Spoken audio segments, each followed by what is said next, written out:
Might have sneezed on somebody.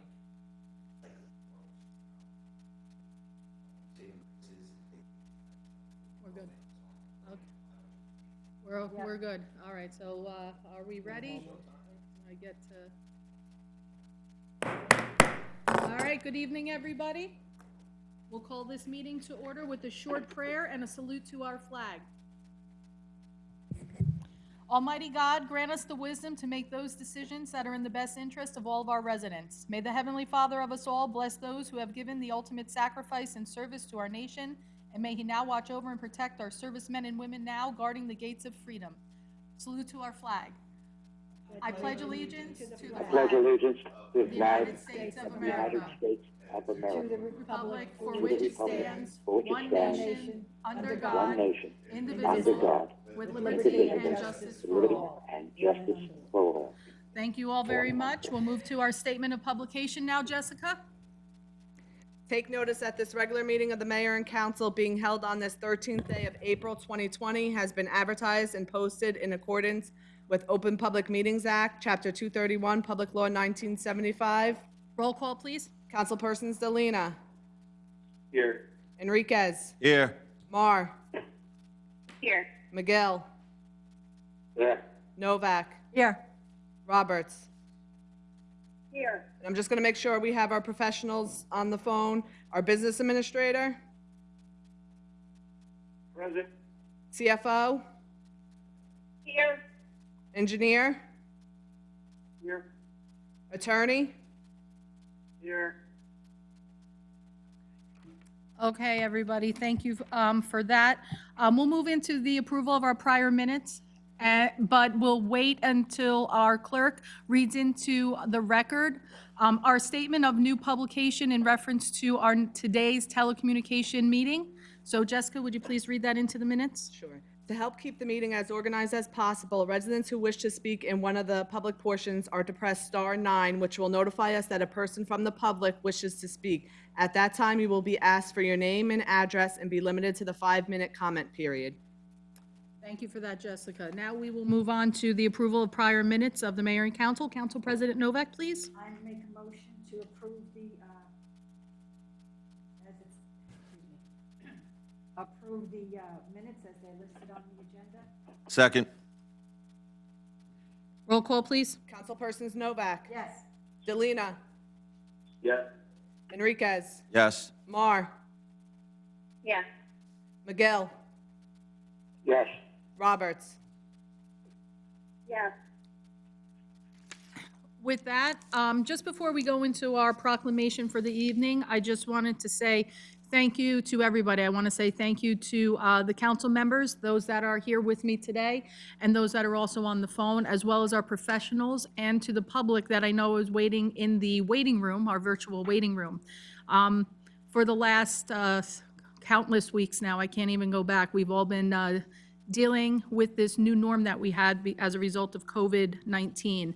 And I want to also thank our IT director, before we move on to the proclamation, for his help in setting this up. This is new times, and as a council, we thought that the telecommunication route by using the phone would be our best way to start this virtual type of meeting, so that we're blending a little bit of the old with a little bit of the new. So our video is still rolling the way that it normally does, and will be broadcast on the television, Channel 15. And we'll still be able to take public comment by just using the telephone, rather than having people attempt to log into a Google Meet or that type of forum. As this develops, and hopefully we won't have to conduct many meetings like this, but I believe that we're still making this accessible and allowing our public to participate.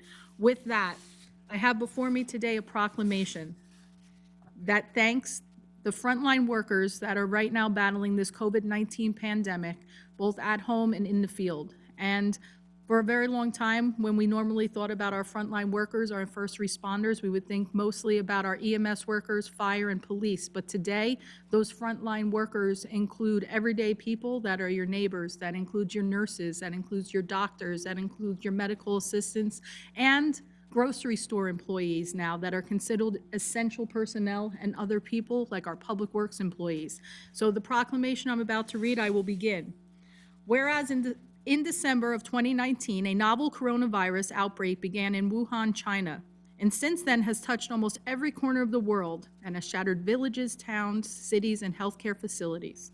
And whereas hundreds of thousands of people around the world have become sickened and many have died due to this outbreak, and whereas the novel coronavirus is also known as COVID-19, CO, which stands for coronavirus, VI is for virus, and D for disease. And whereas the first case of COVID-19 hit the United States February 2020, and since then has transmitted throughout the country, leaving thousands on the front lines to combat this virus by working long hours as they assist those in need in our communities. And whereas around the country, millions of healthcare professionals, first responders, government employees, warehouse operators, truck drivers, postal workers, delivery workers, construction workers, grocery store clerks, gas attendants, and public servants are fighting this pandemic and helping to ensure the health, well-being, and safety of the citizens of Sayreville, the County of Middlesex, and the State of New Jersey, and the United States of America. And whereas these individuals on the front line are heroes because of their enduring and selfless dedication to their fellow citizens as they continue to work in dangerous conditions, particularly healthcare workers experiencing a short supply of protective gear. And whereas the country is at war with this pandemic and the great people that Americans rely on in this time are unmatched in all regards. Now therefore be it resolved that the mayor and council of the Borough of Sayreville extend their sincere gratitude to all of these heroes who continue to sacrifice for the sake of the residents of the borough and Sayreville and the country. Be it further resolved that the mayor and council extend a personal thank you to every frontline worker and are grateful for everything they are doing for our citizens, and calls on all residents of Sayreville, residents of the County of Middlesex, residents of the State of New Jersey, and across the country to also extend their gratitude for every frontline worker risking their personal health and the health of those they love. We are forever grateful for everything these heroes do. Move the mayor's proclamation be approved on roll call vote. Second. Roll call, please. Councilpersons Novak, Yes. Delina, Yes. Enriquez, Yes. Mar, Yes. McGill, Yes. Roberts. Yes. All right, before we go in on the public hearing on the ordinances, I'm going to again read. Residents who wish to speak in one of the public portions are to press star 9, which will notify us that a person from the public wishes to speak. At that time, you will be asked for your name and address and be limited to the 5-minute comment period. Public hearing on ordinance number 496-20, an ordinance amending Chapter 17, Parks and Recreational Areas of the Revised General Ordinances of the Borough of Sayreville. At this time, I'd like to open to the public for any and all comments on ordinance number 496-20.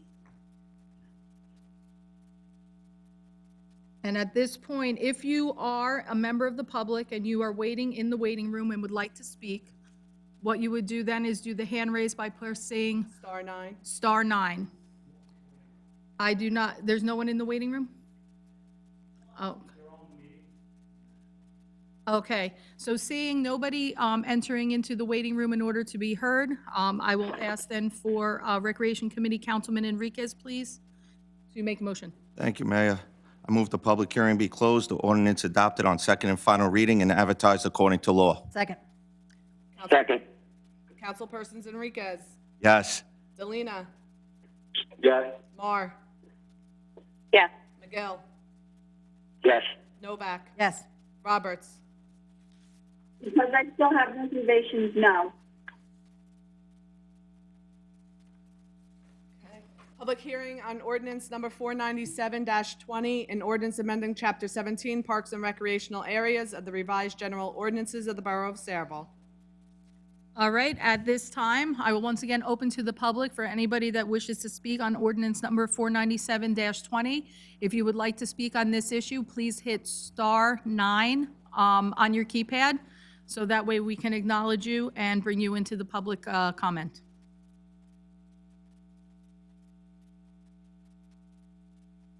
I'll just wait a few more seconds as people try to navigate through. And At this point, I do not see any hand raises. Therefore, I will ask for a motion. Once again, Councilman Enriquez. Thank you, Mayor. I move the public hearing be closed, the ordinance adopted on second and final reading and advertised according to law. Second. Councilpersons Enriquez, Yes. Delina, Yes. Mar, Yes. McGill, Yes. Novak, Yes. Roberts. No. Public hearing on ordinance number 498-20, an ordinance amending Chapter 2, Administration, Section 2.15, Department of Recreation of the Revised General Ordinances of the Borough of Saraville. Once again, I will open up the public to comment on ordinance number 498-20. Anybody wishing to comment, please hit star 9 on your keypad in order to enter into the public session portion.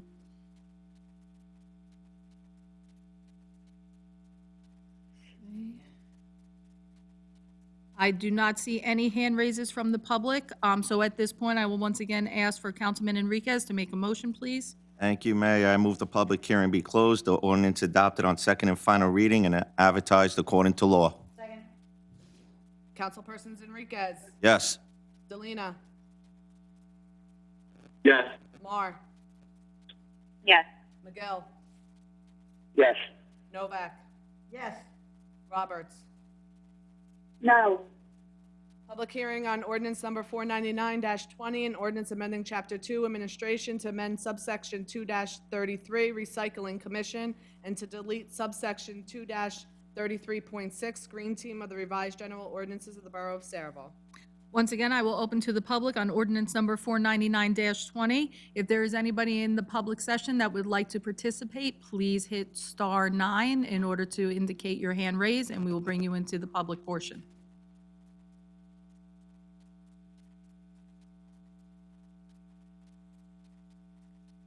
All right. Seeing none, I will then ask for a motion, this time from Council President Novak, please. I move the public hearing be closed, the ordinance adopted on second and final reading and advertised according to law. Second. Second. Councilpersons Novak, Yes. Delina, Yes. Enriquez, Yes. Mar, Yes. McGill, Yes. Roberts. Before I vote, I do have a question for the attorney. It was brought to my attention that if the terms green team were removed, it may prevent us from getting some Sustainable Jersey grants. And there's verbiage on the Sustainable Jersey website that states that a green team must formally be established. I haven't seen any of that. I know many towns have the green team and refer to them as a green team. If you could send that to me, and if we need to amend the ordinance at a later date, we will do that. But I would suggest that we move this, and then if there's any, if we have to call it the yellow team or the blue team, we can always do that at a later date. It doesn't explicitly say that on their website, but I would appreciate you looking into it. Otherwise, Sure. pass. Yes, if you could just send me what you were looking at, that would be great. Thanks. Thank you. Jessica, yes. Okay, introduction of ordinance number 500-20, an ordinance amending and supplementing Chapter 33 of the Revised General Ordinances of the Borough of Saraville to amend Section 33-11, totally disabled veterans tax exemption. So at this point, I'll ask, let's see, Councilwoman Roberts, please, for introduction. Motion to introduce. I move the ordinance be approved on first reading and advertised according to law, and a public hearing to be held on April 27th. Second.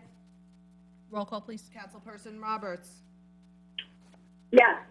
Delina, Yes. Enriquez, Yes. Mar, Yes. McGill, Yes. Novak. Yes. Introduction of ordinance number 501-20, an ordinance supplementing and amending ordinance number 435-19, fixing the salaries of certain borough officials, officers, and employees for the years 2020 to 2022. At this point, I will ask Councilwoman Roberts for a motion to introduce the ordinance, please. I move the ordinance be approved on first reading, advertised according to law, and the public hearing to be held on April 27th. Second. Roll call, please. Councilpersons Roberts, Yes. Selena, Yes. Enriquez, Yes. Mar, Yes. McGill, Yes. Novak. Yes. Okay, at this point, we're going to move over to consent agenda resolutions, and I will open to the public at this time for any statements, comments, or questions regarding the consent agenda items only. Once again, if you are here in the public session and would like to make a statement in reference to anything on our consent agenda, you will indicate that by hitting *9 on your phone, which will bring you into the public session, and will acknowledge you by phone number.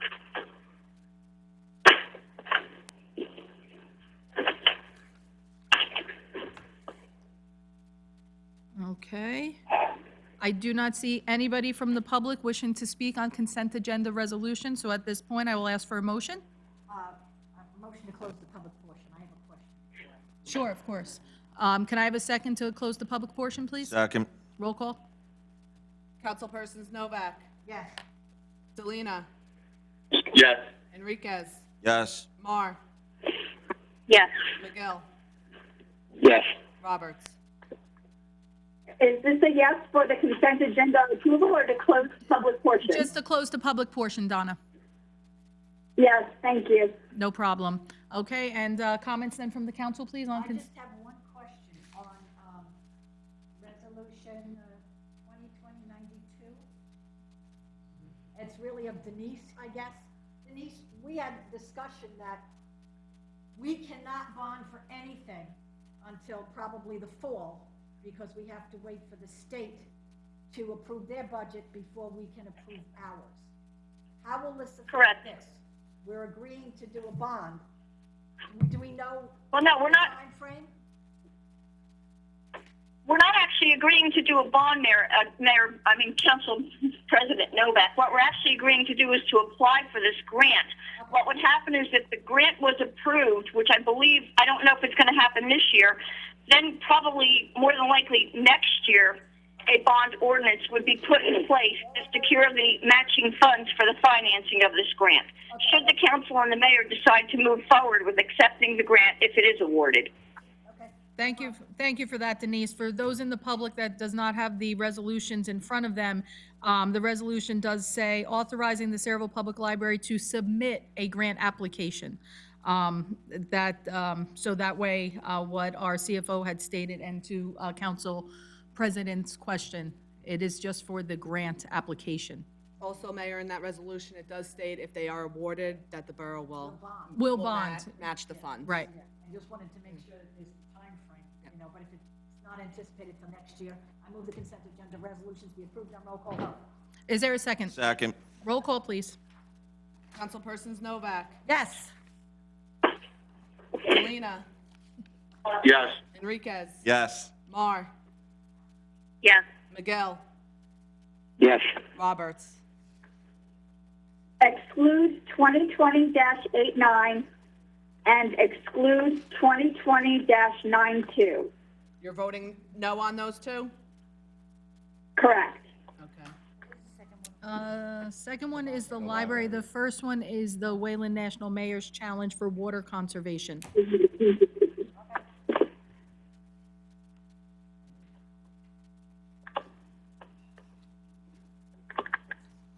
Okay, with that, we're going to move on to our CFO's report. Denise, No report, Madam Mayor. Thank you. thank you for that. Borough Engineers report, please, Mr. Cornell. No report, Madam Mayor. Thank you. Thank you. Borough Attorney's report, Mr. Dupont. No report, Mayor. Okay, at this point then, I'm going to open to the public portion for any and all statements or comments. So anybody waiting in the public portion that would like to make a statement at this time, this is your opportunity to raise your hand. You are going to hit *9 in order to indicate that.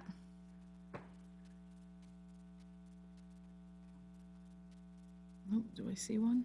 I don't have that on mine. Do you see? Oh, hold on, I do. Just a second. As I navigate on my screen here, I do not have a mouse, so things are moving. Here we go. So we're going to indicate by reading off the last 4 digits of the phone number. Once I do that, the person calling in from that number, you'll be asked to identify your name and address for the record. So the individual that is calling in from the last four digits, 0254, you are now in the public session. Please give us your name and your address, please. Good evening, Mayor. Arthur Rittenhouse, 33 Delacat Lane, Sayreville. Hello, Arthur. Good to hear from you. Yes, and thank you for putting this on so everybody can participate. Thank you. I have just one item. Again, it has to do with Fulton's Landing. I know the business administrator got back to me and said they didn't need permits because nothing was approved, but my understanding is we did approve Fulton's Landing, and we even changed the master plan. So I'm still pursuing that. But unfortunately, it seems that they don't know how to get permits. I had complaints this past week of a lot of activity on that property, and they've taken down a massive amount of trees. I did contact code enforcement, Kirk Mick. He went out and took pictures. I had checked with Denise, and there's no indication that they've done anything by putting money in a tree bank or had permission. So at this point, I'd like and I understand Jay Cornell is going to have somebody go out and look at the number of trees that were taken down. I would like the borough to have them cease and desist any further destroying of the environment. If I might. Yes, add, go ahead. Mayor. Can I? Yes. Can you just thanks for identify, I know that this is Mike Dupont, our attorney, but when our professionals speak, if you wouldn't mind just identifying who you are. When we're doing a teleconference, it's difficult sometimes to identify voices, and for people watching at home, they're not going to know who is speaking. So Mike Dupont, I know that's your voice, so please continue. Well, good point. Thanks, and I'm sure Art recognizes it, but for the public, this is Michael Dupont. I did get a cease and desist. The clerk immediately went out there upon receiving a complaint. The attorney has said that they are ceasing operations. I know that Mr. Cornell is going out to do a report, and once I see the report, then I can evaluate what trees were or were not cut down, and then I can also evaluate if there's a need to issue charges. But there will be no more trees cut down, and I've received that in a letter from the attorney, and then I'm just waiting for Mr. Cornell's report to come forth, and then once I'll make that determination as to whether charges should be brought up for the repayment of the tree bank. Thanks, Art. Thanks, Mayor. Thank you very much for that. Thank you. Okay, thank you, Mr. Dupont. And I'm acting as chairman of the Shade Tree Commission, and I also have pictures along with Kirk Mix. So I will present those to the Borough Council. Thanks. And if you could give them to the Borough Clerk, and she'll email them to me tomorrow. Thank you. Okay. Thank you. Have a nice evening, and everybody stay safe. Thank you, Art. Thank you, Arthur. You also stay You too, Art. safe and be well. Yes, sorry, go ahead, Council President Novak. As soon as I saw the comment on Facebook, I called Kirk Mick. This is unfortunately not an uncommon occurrence. We have had developers in the past go in and cut down trees, and what happens is that every single tree that was cut down will be measured, and the person cutting it down without the permit will be fined based on the size of the tree. Some of those fines can be hefty. Ask Kaplan, he was fined quite a bit of money years ago when he did a similar thing, just started to clear the property before. All of the trees need to be inventoried, so we know what came down and what didn't and what they had permission for. So I want to thank Art for letting us know that, and I also want to thank Kirk Mick for going out there as quickly as he did. Yes. Thank you, Mayor. Thank you very much. Anybody else from the public wish to speak at this time? I'll just wait a few seconds. Remember, you need to hit *9 on your keypad in order to indicate that you wish to speak.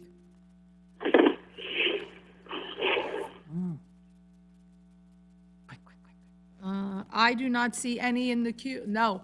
Okay, I'm being indicating then that there's no one in the queue wishing to speak. However, I know that we did receive a few emailed questions from residents, so I'm going to ask my clerk, Jessica, to read those statements into record, please. Thank you. Okay, the first one is. Mayor, you should close the public Yeah, portion. I was just gonna, Oh, Yeah, but okay. these are, I these are want, public comments, Mike, that were emailed to you. Oh, okay, that's right. Okay. Sorry. That's okay. First one is from an Avery Smith from Winding Woods, Building C. I surely hope that this town is using Hackensack Meridian to make sure that we continue to receive EMS services 24/7. I have heard from my friends in and out of the squad that Councilwoman Novak has been telling the squad members and others that she does not want this. I want to feel that I am safe in my town and that I can rely on the services that both the squad and Hackensack Meridian provide. I am someone with a compromised system, so these services can be life or death. The squads obviously needed help before. If not, we would have gotten to this place of using Hackensack. They have gotten to know our neighbors in town. Why start with someone new? Councilwoman Novak, you did not want police in schools and now no EMS in town. What is your agenda? Can I respond to that? it's public session, so yes, I think you have been misinformed. I do believe that the squads, matter of fact, well before the town got involved in this as a whole council, I was working with the business administrator and Danny Buchanan to look into the service of this, probably a year before. Being a member of the squad, I'm quite aware of the fact that they need help during the day. I am very much in favor of a squad. I was not in favor of their choice 6 months ago, and it was because of the cost difference. Raritan Bay, JFK Meridian charges 3 times the amount that Robert Wood does. But that's not what, right now, all I'm saying is that I'm very much in favor of renewing the contract. It just showed up on the agenda to renew it for 2 years. And we have not lived up to our obligations of having monthly reports from JFK Meridian like we were supposed to get. We haven't had any meetings with the first aid squads to see anything that they would like to see happen or not see happen.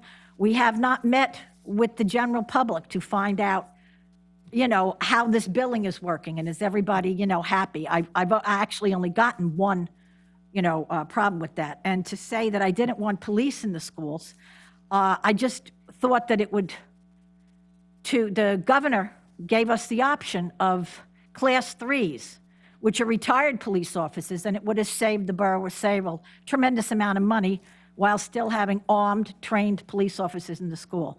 I was never against having officers in the school. I just wanted the local police to be supplemented by class 3s as they have done in many, many surrounding towns, East Brunswick and South River and Old Bridge, to name a few. Thank you. any other comments in reference to that? Oh, okay, and I don't see anybody in the public, so we'll move on to our next statement. Next one is from Jennifer Pugia.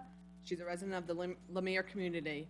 Within the property, there are multiple outdoor recreation facilities, playgrounds, tennis courts, basketball courts, volleyball courts, etc. Although I respect the mayor's decision to keep the borough's parks open at this time, my understanding is that the recreation facilities within all New Jersey parks have been closed for quite some time now to prevent the spread of COVID-19. Should the same not apply to the outdoor recreational facilities within the Lemire community? Every day I witness a multitude of people using these facilities with seemingly little to no adherence to social distancing guidelines. Although I acknowledge and share people's need to get outside for passive recreation, I am simply expecting that people adhered to mandates at the state, county, and local levels, as my own family is doing to prevent additional spread of the virus. All it would take is one carrier of COVID-19 to transmit the virus to a surface in one of these recreational facilities to potentially create a multitude of additional cases in our community, the borough, and the surrounding area. I am disappointed by my neighbors' presumed lack of concern for other members of our community when they engage in activities that could potentially put us all in harm's way. I reached out to EPM, Lemire's property management firm, for clarity around what they intend to do to protect their residents from unnecessary spread of COVID-19 within our community, but have received no response. My question for Mayor Kilpatrick and the Town Council is this: Should Lemire residents still be permitted to use these outdoor recreational facilities, given all we know about the spread of the virus and the fact that all similar public facilities throughout the state are closed? If so, why? If not, what does the borough intend to do to enforce the closing of these facilities? Will the area be regularly patrolled so that violators of the stay-at-home mandate can be dispersed or cited if needed? What can I do as a concerned citizen who is trying desperately to protect my family in spite of the carelessness of many of my neighbors? I am quite certain the Sayreville Police Department has better things to do than usher people who should know better off of tennis courts. But I need assurance that the borough plans to do its due diligence to protect all families in this time of unprecedented crisis. I appreciate your attention to this matter and look forward to your response. I'll actually start since I did receive that email also. And let me first say that that email was immediately forwarded over to our police chief as well as our business administrator. So I want to make a couple of things clear first. Number one, the executive order from the governor closed down all state and county parks. The decision to close local parks, the municipality has the right in order to do that. That was not part of the executive order that the governor signed. We had to make a decision as a township of what we wanted to do with our parks. So what we did, very early on, as a matter of fact, very, very, very early on, we closed all of the playground equipment. So the areas where the kids would be on the swings and on the slides and all of those were officially quarantined off with police tape, and there was signage put up. A handful of weeks ago now, over 2 weeks ago now, I believe, we actually decided as a borough council to close all the basketball courts. And those were actually rendered useless, quite frankly. The nets were tied up so that you actually could not go on. If you did go onto the courts, you couldn't actually play basketball because we started to notice that that was an area where people were starting to gather.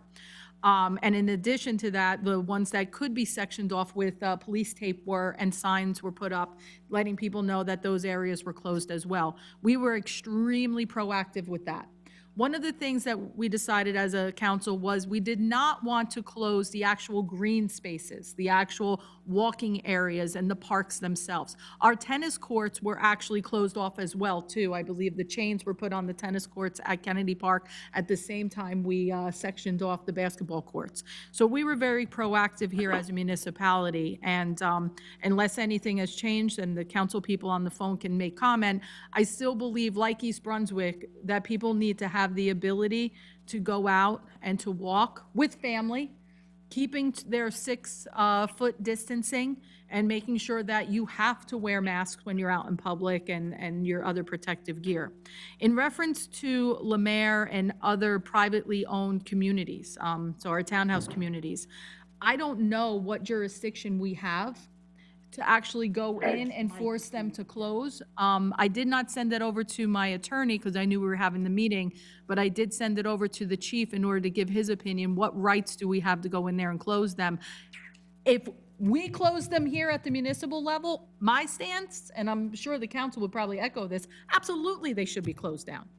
I just need to know what jurisdiction we have in order to force that of these townhouse communities to do so. Mike, do you want to add comment to that? Mr. Dupont, I don't know if you have any information on that as the attorney, what rights we have. Tell me we lost Mike. There, it's Dave McGill. May I Oh, of course, council, or council, we, whomever wish to speak. Go ahead, Councilman. I don't know where Mike is, but Lemire should have a homeowners association. Yes. And that association should be approached in a very stringent manner to let them know what is going on. The association demands a lot of us. When I say us, I'm talking about the services, especially police. Right now, with COVID-19, this is no time to play games or be the popular homeowner president or whatever. Yes, it should be shut down, and the administration of that homeowners association should be brought to tail and said, this is what you have to do. I agree 100% with you, Councilman McGill, and I think, Mr. Frankel, you're on the line. I know we're waiting to hear back from the chief, but maybe we need to draft a letter from the municipality on our official letterhead with the mayor and council, with them urging that everything needs to be closed down, and not just in Lemaire, although we've been made aware of that, but to make sure that all other communities that we have within town need to be noticed of that. I think Reflections already. I think most have. So, Mayor, this afternoon, we reached out to the general manager, did not get a call back, and I also put a call in late this afternoon to the ownership and builders of Lemaire, and did not get a call back before this meeting. We will be on it first thing tomorrow morning, and I'll be able to hopefully give council a update sometime tomorrow. Okay, since you're having a hard time reaching them via phone, would anybody be opposed to him actually drafting a letter and sending it out, so that way we have that as an official notice? The more days that go on that it's not closed down, the more potential spread that we have in those areas if people are not adhering and thinking it's okay to go into those areas. No, So, I think that's a great idea. It's proactive. thank you. Anybody object to doing the letter as well? No. Oh, wonderful, No. then. This is with what we are saying also. I'm sorry, repeat that again, Councilwoman Roberts? I wasn't able to hear you. Just as long as it's consistent with what we're doing with our municipal park green spaces. Exactly, that's exactly what it would be, just reiterating what we've already done and basically strongly encouraging them that they need to do the same. And in the meantime, we should be able to get information from the chief about whether or not we have the right to enforce. Yeah, and Mike. Okay, I just wanted to be explicitly clear on our call, so thank you for that, Mayor. Thank you, Councilwoman.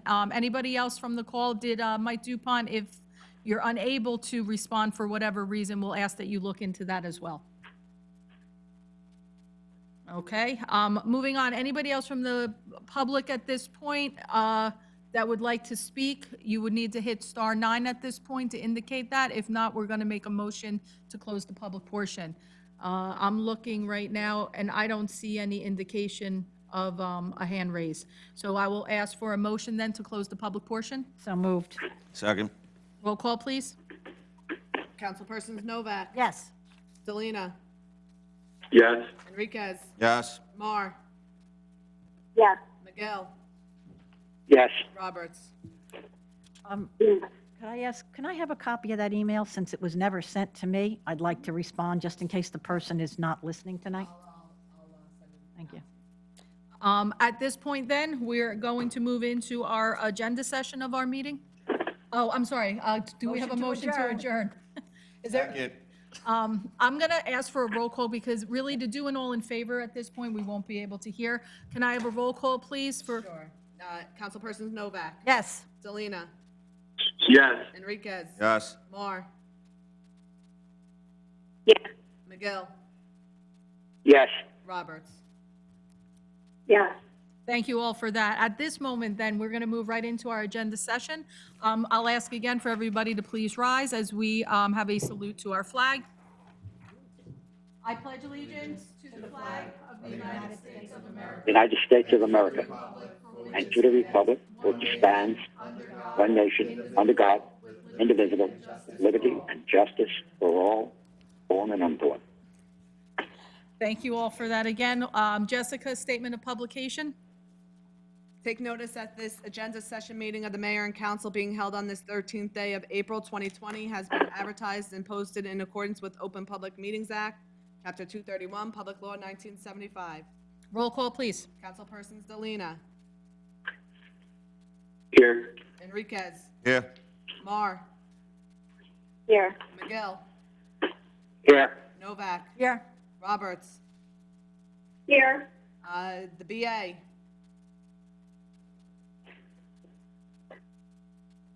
Present. Thank you. CFO, Here. Engineer, Here. Borough Attorney,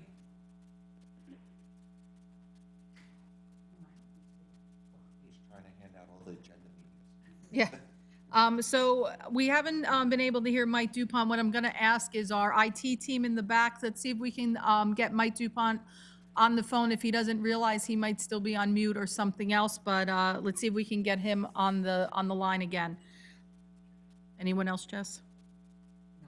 Okay, moving on then to our old business. These are all ordinances that were introduced at our previous meeting for adoption on April 27, 2020. Any questions or comments? Okay, moving on then to new business. I'll hold, I was going to hold my comments, but I would like to take a few seconds just to go over a few things before people sign out of our meeting under new business. So once a week, I get a couple of teleconferences that I get to be a part of, one of which is the county update in reference to their response to the COVID-19 crisis. And just prior to this meeting, I received my latest update, and I think there were some things that are definitely need to be noted for the record. I'll begin with some local updates here first. We do have our newest count for the number of COVID-positive cases here in Saraville. For this evening, and I want to make sure that okay, we have a total of 17 positive cases reported for today, and that will be updated on our webpage once this meeting adjourns. I want to talk about those positive cases because I know there's been discussion about that, and the fact that our Saraville.com webpage has a reporting of how many positive cases that we have in the town, and then sadly, we do have one fatality, which I mentioned on one of my mayor's meetings. I want to make a couple of things explicitly clear again. The numbers that are being reported do not tell the entire true story about the current situation here regarding COVID-19 in Saraville. The very, very first person that tested positive here in Saraville all these weeks back is still recorded in that total number of over 200. There is zero protocol right now put in place by the county in order to report and subtract the cases of individuals that have recovered from this virus. And we know that many people have recovered. So if you are somebody that is continually checking our webpage or one of the other sites to find out how many positive COVID cases there are in Saraville or throughout the county, Middlesex County, just know you're seeing those numbers from the start of this pandemic. And I believe that those numbers are definitely lower than what they were when we started. There is hope here. And I don't want everybody just to dwell on that doom and gloom number. There is hope here, and many of those people have recovered and are doing well. But sadly, I know, even though we've only recorded one fatality, I believe that there are others. Right now, we're waiting for the county to come up with a more streamlined way of reporting those people whose souls we have lost during this fight. With that, we received from the health director a total of the county positive cases in Middlesex for today alone, which was 321. And county-wide, from the start of this crisis, we are now at 5,665. I also want to mention that if you are somebody that is checking between the Saraville page for your number of positive cases and the county reporting page, there's been many, many, many discussions about which one of those numbers is the most accurate, and I am going to tell you that the Saraville local numbers that are recorded on the Saraville.com page, our page, are the most up-to-date, most recent, and the confirmed number of cases that have been verified and vetted by our local Office of Emergency Management and the Chief of Police. What happens is the county reports their numbers to us, our police chief and our county and our local OEM officers vet that list out by address, by age, and by name. And over the last 48 hours or so, there have been reports of duplicate names and duplicate numbers that we've had to send back to the county and tell them that there might be an issue with an address or this might be a report for another town. So our numbers, tried and true from the work of our local police chief and our OEM officers, is the most accurate and correct number. Our numbers do not change. We have not, throughout this entire crisis, had to reduce the number of cases that we had because of a mistake. But the counties will fluctuate up and down, and hopefully within the next 24 to 48 hours, they will be up to date with what our vetted cases are. I had to say that and put that on the record. Let me move on to some very positive news that's coming out of the county. RUCDR and RWJ Barnabas Health, in addition to with Accurate Diagnostic Labs, have officially announced that there is now a saliva test that can indicate whether or not you have the COVID-19 virus.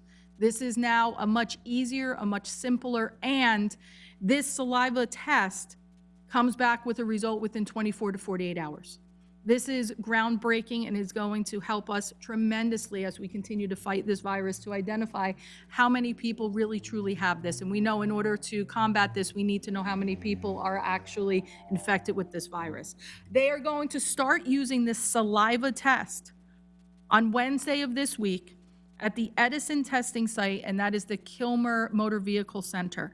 Again, in order to have a test taken, you need to either have a doctor's note of a prescription, you need to be exhibiting symptoms, and you need to make an appointment through their website, and all of that is located on our Cerevel.com site. And they will also be using that, I believe, at the South Brunswick facility also, which is the one that's located in Dayton. So we're very excited to have this ability. They anticipate with this new test that they'll be able to double the amount of tests that are being administered. So think about that. While our numbers might go up with more positives, we will at least know how many people have this and we can take more appropriate precautions. And it also is going to help the people that are manning those sites, because it's a much safer way to conduct this test. Instead of going in with the swabs into a person's mouth and it's going through a lot of PPE equipment, the saliva test is much simpler. So I needed to put that out there as a bit of good news. There has been a regional advisory board that has been set up between multiple states, New Jersey, New York, and others. And this board was created just within the last 24 hours.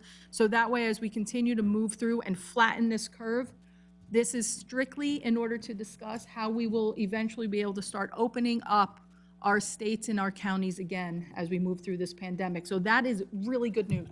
I'm very excited because we're no longer just looking at how we're going to deal with these increased spikes, but we're now looking forward at how we're going to recover after this crisis. So I was very happy to have that information.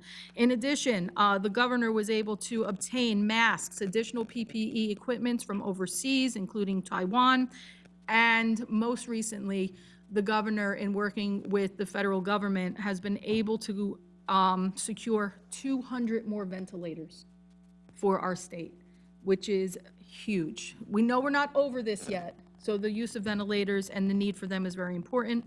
Let's see, I think,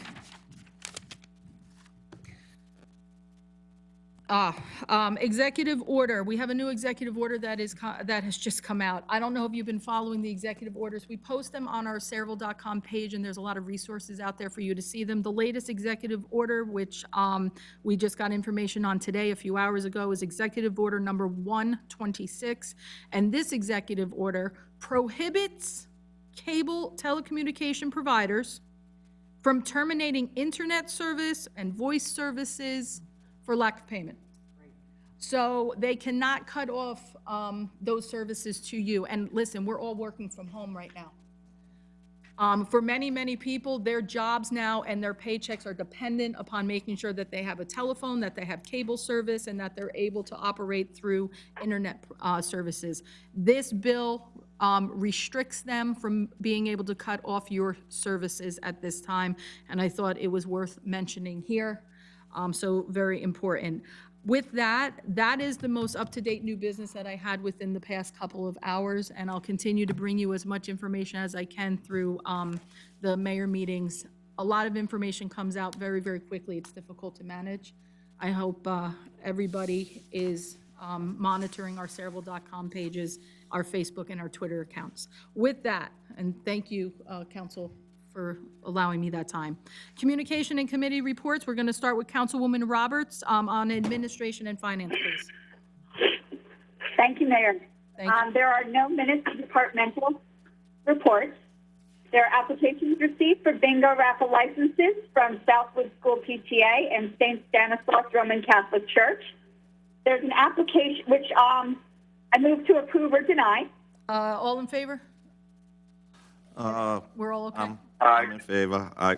As long as things are back to normal, yes. Okay, yes, obviously, these are all Yes. conditioned upon in the event that we open up. Just for the record, if anybody's wondering why we have these bingo raffles on here, the clerk will tell you, in the event that we do open up, and that's what we're all hoping, that we'll get back to normal soon, if we don't have these things on the agenda now to be discussed, they will not be able to operate because we have timelines and deadlines that we need in order to make sure that these things go through. We can always pull them back, obviously, to make sure they comply with what state we are in. Yes. Thank you for that. All right, so, Ed, great idea. Thank you, ma'am. We also have to. Hold on, there's a- Deny an application. just 1 second, Councilwoman Roberts. Council President Novak had a question. Which one was it, Mary? The first one, it says Southwood PTA, that's in Old Bridge. They're holding the event at the VFW. Okay, thank you. Thank you. Very good question. You may continue, Councilwoman Roberts. Thank you, Mayor. To approve or deny an application for a raffle license by RJC Charities. Any objection? No. Very good. Continuing. I received tax appeals from the following items 1 through 9, and I would like to refer those to tax council. Okay, Jessica, you'll take care of that. Thank you. Okay, you may, any objection? Continue. An application for person-to-person transfer of a wine craft, approve or deny. There's a resolution required for that, Jessica? Okay, you'll have that Listed prepared. on the next meeting. Thank you very much. Any objection? Okay. Committee reports? Councilwoman Roberts? I have no committee reports, but I do want to be able to make comments on a couple of things that our business administrator is going to be bringing up. Okay, that's fine. You can bring them up either when he goes for his report. Would that work, Donna? Yes, thank you. Whatever works better. Yeah, I think that would be better. That way he can address them and then we can all make comment at the same time. All right, thank you. That is all. Thank you very much. Be welcome. Let's move on then to planning and zoning. Councilman Delina. Thank you, Mayor. I just, before I begin, I just hope everyone is doing well and staying safe during these crazy times. So with that said, I will move into the minutes and departmental reports. There are none. For B, notice of adjacent community property owner, there's an ordinance received from Old Bridge amending their land development ordinance, receive and file. Second. C, there's a request received from Rite Aid to refund escrow monies in the amount of $80,739.49. So I'm referring that to J. Okay, Jay, you got We'll that? review that. Yeah, we'll review. We'll have recommendations for your next meeting. Thank you. Thank you very much. Thank you, Jay. Other than that, I have no committee reports, but I would just like to thank everyone who is, I'm going to call our frontline workers, our essential employees who are out there working while the rest of us are working from home. They're the ones who are in the battlefield, risking their lives daily. I want to say God bless them, and also I wish anyone who is suffering from COVID-19, I wish them speedy recovery, and I hope that, things will get back to normal sooner than later. Matt, progress. Thank you very much, Councilman Delina. Public safety, Councilman McGill, please. Thank you, Mayor. I've got no minutes and department reports. I request for authorization to advertise for the receipt of bids for abandoned vehicles to approve. Any objection? And we need a resolution for that, Jess? Yes. Okay, thank you. Continue. Okay. C, letter received from Morgan Hose and Chemical Company, number 1, terminating the membership of Tommy Skazowski. Receive and file. Second. And application for membership as a firefighter, receiving the following. Number 1, Brandon De Silva, accepted by Sayreville Engine Company, number 1, at their February 27, 2020 meeting. Approved. Any objection? Okay. And committee reports? And obviously, progress, but as Councilman Kevy just said, everyone knows my background, and now I'm finding out, along with first responders, we have nurses, doctors, grocery clerks, sanitation workers, postal workers who never let you down every day of the week, truck drivers who get the food into those supermarkets. Believe me, there's a lot of people out there that are doing work for us, and I just hope this ends soon. Thank you. Progress. Hear to that. Thank you. Moving on to recreation, Councilman Enriquez, please. Thank you, Mayor. I have no minutes of departmental reports. Since I'm short and sweet today, I just want to piggyback on Councilman Delina and McGill's sentiments towards our frontline responders. Everybody knows we've been saying the same things over and over. I don't want to go into it. I just also want to remind the public, please stay off the playgrounds, the tennis courts, the basketball courts. There's plenty of park space for everybody to walk around in. Let's stay to that area. I understand some people don't understand you're a family of 5 walking together. Everybody understands, but everybody around you don't understand. So try to be tolerant of everybody because, you know, tensions are kind of high right now. People are cooped up. We want to keep everybody civil. Also would like to thank Lieutenant Novak and all the police officers that he's working with, the auxiliary police. I've been working with them every week with collections. This town has been outstanding. The amount of vehicles we have driving up, dropping off donations, foods, supplies, it has been outstanding. Very proud of this town. Also, the GoFundMe for the Sunday dinner, they jumped in 1 week 100 meals. So last week they delivered 150. This week they delivered 250.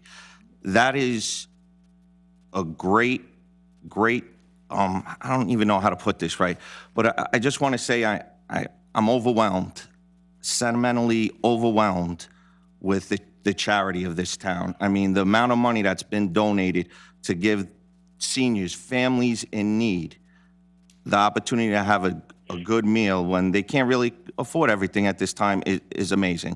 And I'd just like to thank the residents of Sayreville for that. Thank you. Thank you. And progress. Thank you. Thank you for that. Always sweet. Yeah. No, thank you for putting that on record because it really is overwhelming. That's one thing about Sayreville. When things get tough and when we need to be there, we come out and we take care of one another. Thank you for that. Thank you for being out there also in the rain and everything. It's my pleasure. Water and Sewer and Environmental, Councilwoman Marr, please. Good evening, Mayor. I do not have any minutes of report to submit. However, I did confer with Dave Leitner, our water supervisor, this week to make sure that disposable wipes in our systems is an issue yet with the toilet paper shortage. He says that it's not, but, you know, it always is an issue usually, but there isn't an overabundance or we don't have issues yet. But so I just ask that people, you know, keep that in mind and still only flush toilet paper on a, you know, need-be case. I also want to share my condolences with the Cruz and Hanson families in town. These numbers, you know, it's not just numbers, it's our neighbors and friends, and this is real and scary, and my thoughts and prayers are with them and their families. What's also real is on April 10th, NewJersey.com sent out an article saying that the highest amount of positive cases are actually in the age range of 30 to 49-year-olds, followed by 50 to 64-year-olds. So it's not just our seniors that are at risk. Everyone, please stay home. This is real and it is scary. But I do want to commend the town and you, Mayor, for the communication over the past few weeks on social media, on our borough website page, our website, Sayreville.com. We were the first town to start the I Stay Home for Sayreville initiative. And so, like everyone else said, so many everyday heroes are coming forward. One, definitely our parents at home who are trying to homeschool their children and keep our kids' education continuing. Photographer Amy McLaughlin from South Amboy has been all over our town and other towns, and she donated a large portion of her donations to our local food bank. I'm also circulating that Support Small Business doc on Facebook. If you could circulate it as often as possible. And I'd like to thank the police for pulling from that list every week for their Sunday dinners. I see so much good happening online. Residents making masks, donating to the food drive at the police station. Of course, the police for collecting the food and distributing to our seniors and others in need.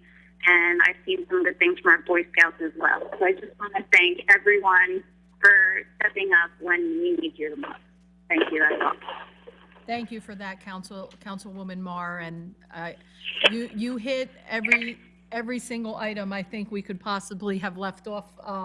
Thank you for that, and thank you for your efforts in putting together that list early on as well for our small businesses. It really, I know it's made a difference. I actually had a couple of former students of mine. I'm a little embarrassed to say that I believe they're in their 30s now.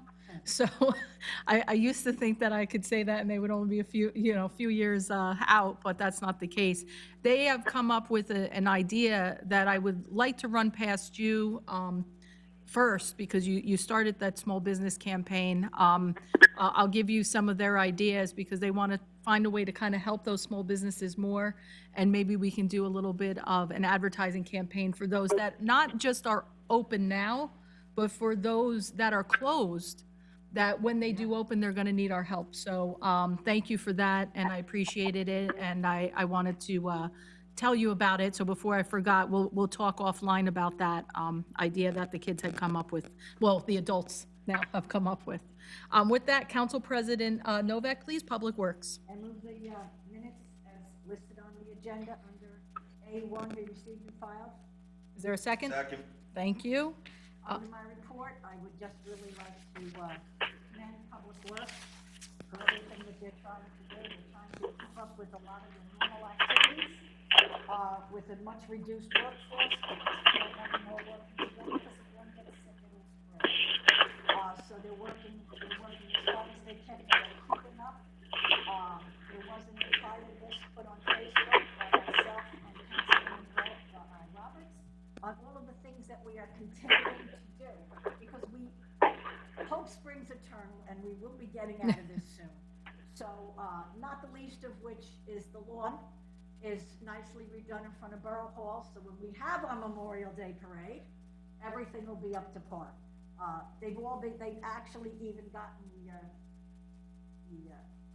the street sweeper out to do a couple of sections in town. So we're keeping moving forward, as well as the only thing we really have not been doing is the large garbage pickup and having Fort Grumpy open, which we hope to do as soon as possible.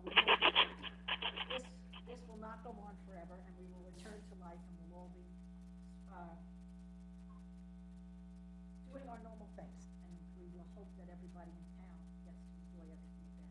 I really would like to thank the mayor. She has done an exemplary job working in her own meetings as well as the Facebook Lives with the chief. Very, very informative. The residents of the town have asked a lot of questions, and I know the Facebook Live with the chief is also, as well as the mayor being on there.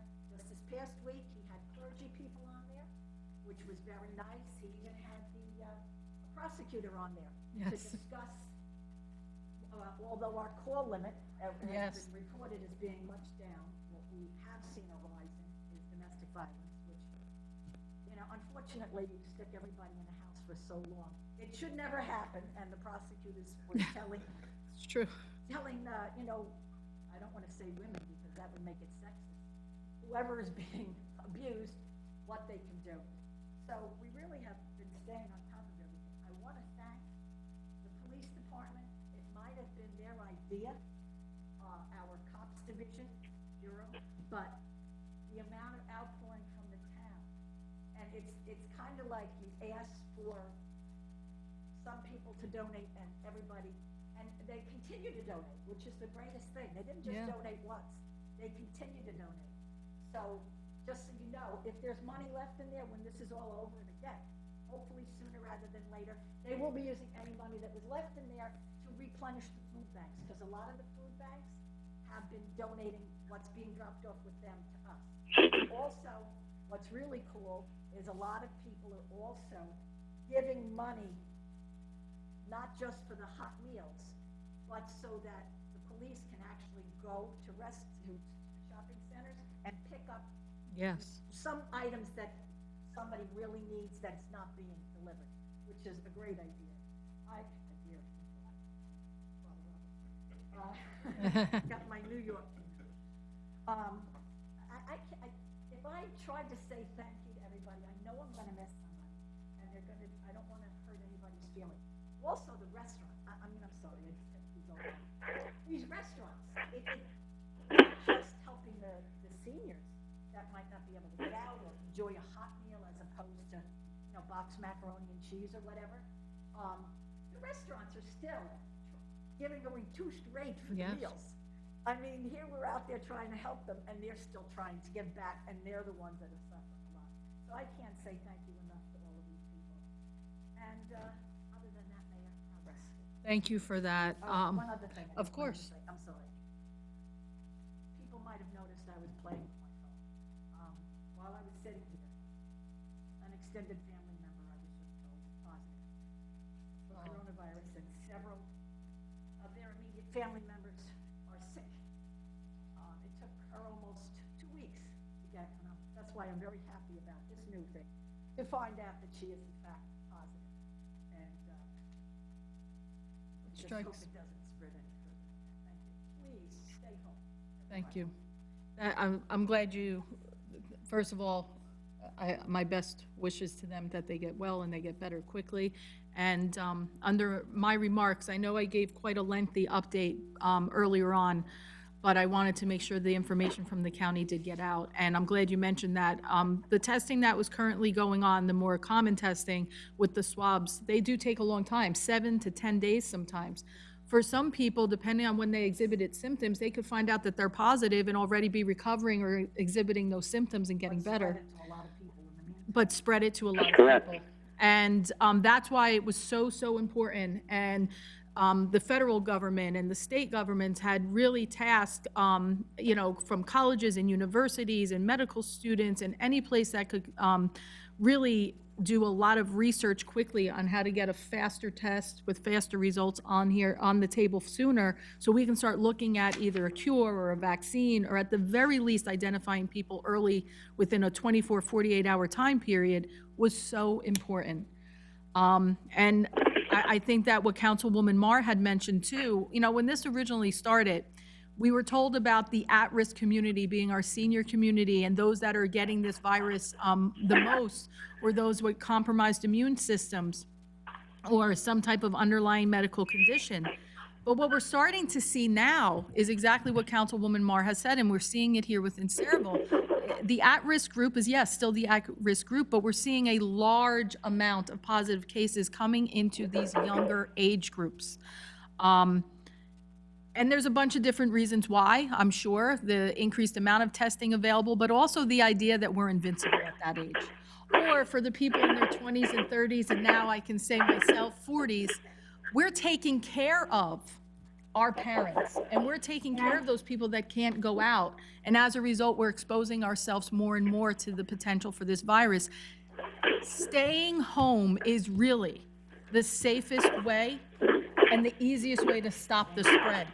And I know it's difficult because eventually we all have to go out for milk and bread. But protecting yourselves, masks are not an option. Now, I know you're gonna say, well, talk about, being contradictory. My mask is with me. My hand sanitizer is with me. Councilwoman Novak, I give her credit because it gets hot under there, and she's really taking this, she's wearing that mask right now. But I walked in with this mask, and I walk out with this mask, and we all need to do that. It's not an option anymore. Under executive orders, you cannot go into a retail facility. You can't go into a grocery store. You can't go in and get something at Wawa without having a mask on. And even if the executive order didn't exist, for my God, people, do it anyway. Okay, this one I have multiple that I've made. I bought bandanas the other day. It's time, people, it's time. We are going to get through this faster as soon as we all realize we need to comply with this. So I'm begging you, the council is begging you, do it now so that once we are out of this, and I said this on my mayor's address, staying home on Easter, staying home when that birthday is there. Even though we want to be around our family and our loved ones, I would rather us miss them today and be able to pick up the phone than at the next celebration have an empty seat where they were. Because that is very much a reality. And I don't mean it to be a fear monger, because there's a lot to be positive for at this point. But you can't ignore the reality of what we know is possible with this case. I only have a couple more statements. You had mentioned Council President Novak about Fort Grumpy. These are some of the emails that I get repeatedly. So I'm going to put it out there, even though I put it out there under multiple different ways. Fort Grumpy is closed. It is closed not to drive you crazy and make your backyards look like a garbage can. It's closed because here, our employees, we also have to worry about them. We have to make sure that we have enough people to pick up garbage. And if one of our garbage men contract that virus and we didn't do our job at separating our crews to make sure that other people can step in, we're not going to pick up your garbage. And that's one of our biggest concerns. That's one of the first things we worried about, essential services. So while you might think it's an inconvenience not being able to drop off your stuff at those bins, it's because we need to protect our employees as well as our residents. I can't just give you permission to go there and dump things into the garbage bins, into the big dumpsters, because our JIF, our Joint Insurance Fund, they would have a heart attack, our agent. Because if, God forbid, somebody got hurt putting that in there, we would have a much bigger problem on our hands. So please, bear with me here. Clean out the attic, clean out the closet, do what you have to do. But unfortunately, I can't let you in the Fort Grumpy. Understand that. Number two, I did not kill the Easter Bunny. Okay, I have to address this. The Easter Bunny, the bunny hop that was originally going to happen, which was a wonderful idea, and there is nobody on this council, on this dais right now that wanted that more, or as much, we all did. But I have to look at the safety, health, and well-being of the people that were going to be wearing those suits and driving that fire truck. And although you might not be able to see him, our fire chief is in the back, and the fire chief and we had a very real discussion about the concerns that our first responders and our firefighters had. Their hearts were breaking. So many of them wanted to do that, but at the same time, they miss their families. They have kids of their own. And the potential risk and exposure that they might have had, even though they wanted to do goodwill for the kids and for our residents, they were torn. There were 2 bunny suits in circulation, but it went beyond that. So could you imagine being a firefighter that was taking off that hat and handing it to a fireman in another house and saying, go ahead. And by the way, I'm not positive right now, but we don't know. I mean, seriously, think about what you were asking them to do, to don that potential contaminated mask. It's not right. And when Chief McGaw and I talked about it, and I said, listen, it will be upsetting, it will be disappointing, but it's the right thing to do.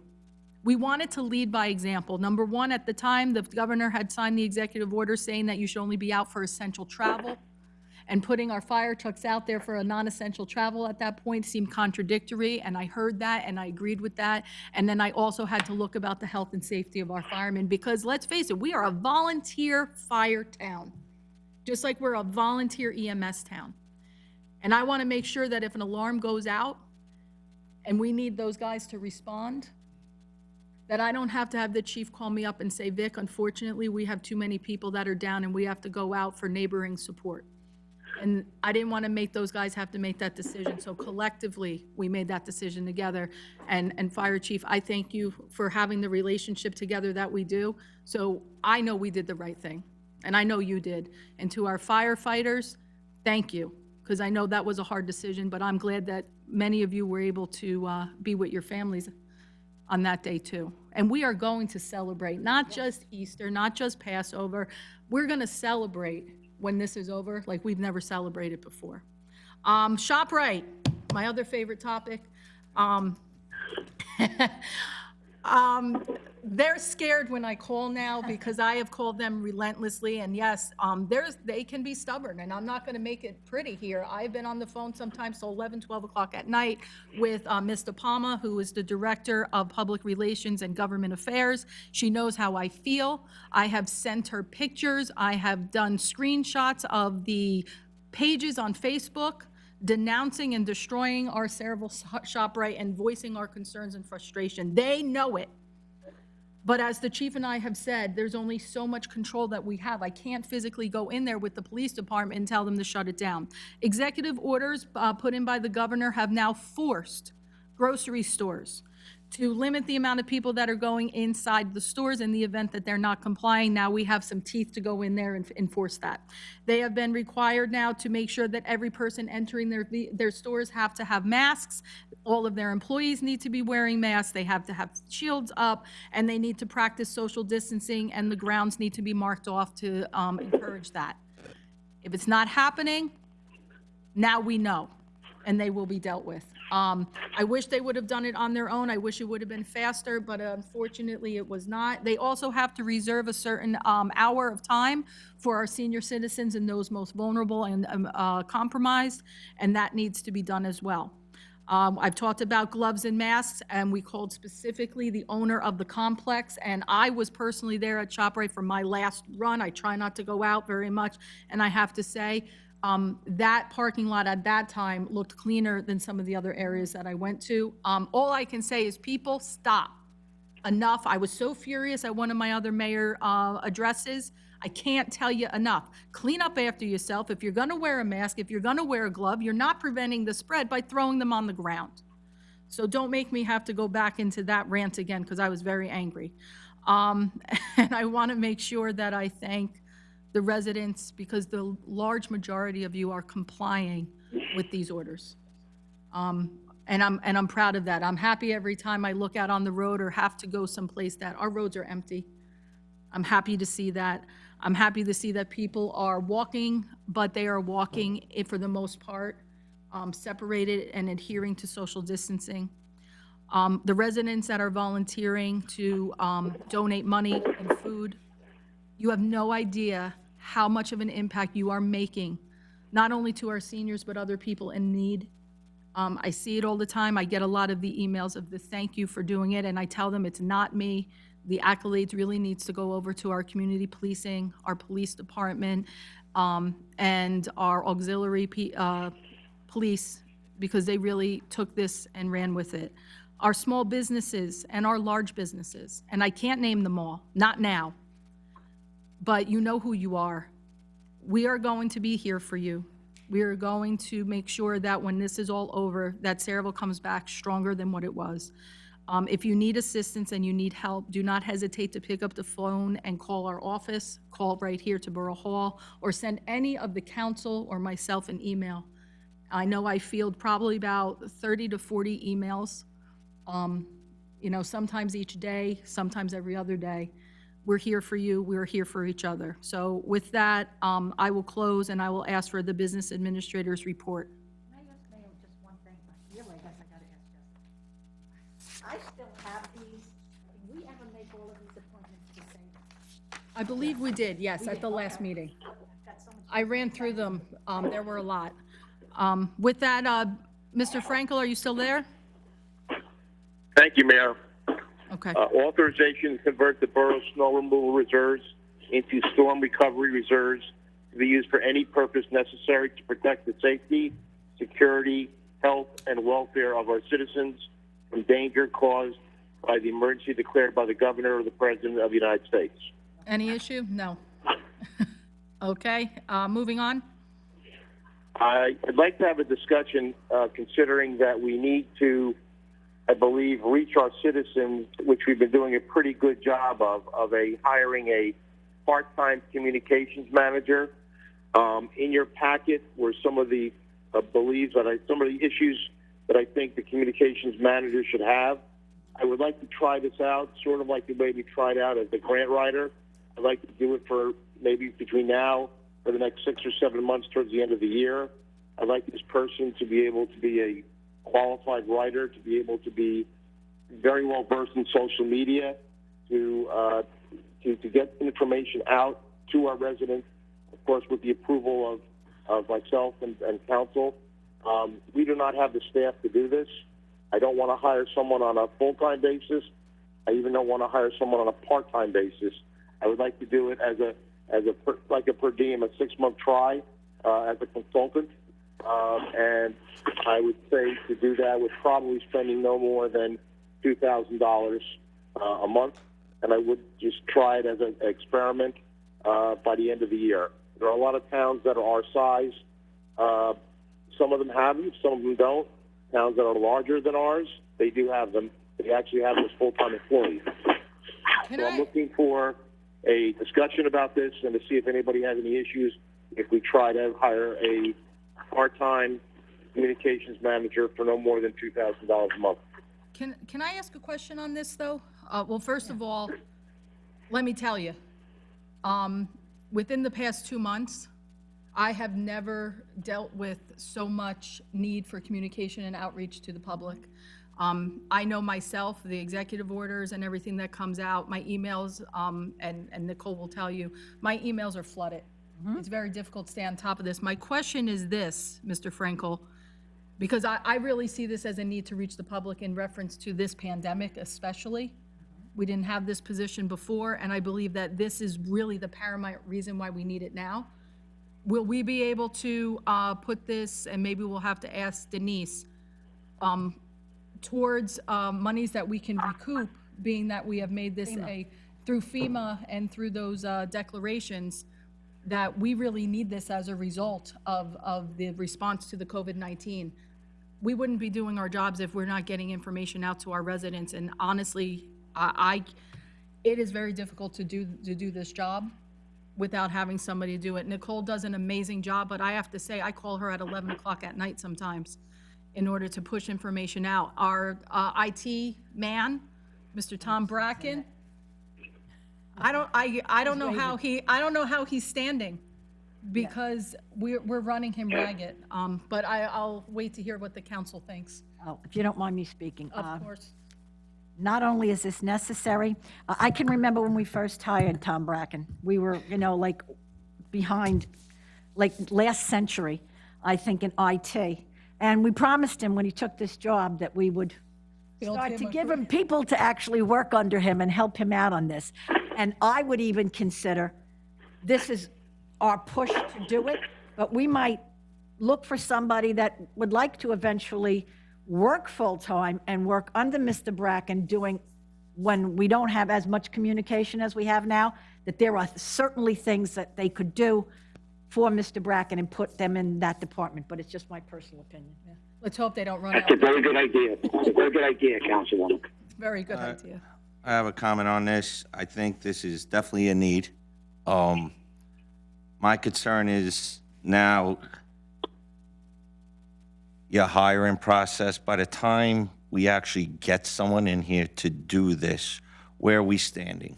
Like, I think it's a position in need, but I would like to see a bigger position created for this person to work under Tom Bracken. You can't have just someone there that's a social media push, get it on the channels, get it on our websites and everything like that. I think we need someone a little further along in the technology department to work this. I would like to see it more as a full-time job, not a part-time job, and someone that could be on this constantly and help Tom with anything else he needs. I'm sure there's 100 things. Tom, I know you got 100 things you have to do, so, that's what I like to see it more. If I know that would be more time-consuming to do, so my concern is if we hire someone, I don't want to sit there and say it's a 6-month contract. If we could get someone to do it, let's say for 3 months, and then be able to work into something else, and if that person works out, great. But be able to actually have an really interview looking for process somebody that's and get someone that actually will be able to do it. That's my only concern with Yes, this. I But I agree with definitely do what I feel just this said. is a need. Yeah, Yeah. absolutely. That's my comments. Mayor, can I say something? You can say whatever you wish to say, Councilman McGill. Thank you, ma'am. Everyone is right in what they say. and you're asking what's it going to be like in 6 months. Well, in 6 months, we're going to find out what the new normal is. Yes. And we are going to need people, or a person, besides Tommy, who does, and everyone knows what a great job Tom does, to be able to give the correct information, on the money information to the citizens of Sayreville. Because once urban myths start, nobody believes you. But if we have a spokesperson who can speak for the council and the borough with the correct information in the new age, that new normal that's coming our way, everything is much easier that way. Thank you. Thank you, Councilman. Well said. Anybody else wish to speak? I also would like to say something else.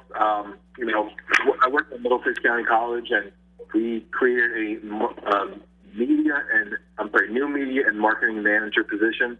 And since that position has been created, the benefits that have come along with that has been increased enrollment at the college, and there's other ones as well. You know, we're pushing new information out to students, and if we had someone in a position like that at the borough pushing out information to our residents, I'm sure we would also see benefits as well. Well put, Councilman. Well put. Exactly. So there's proof behind this actually working.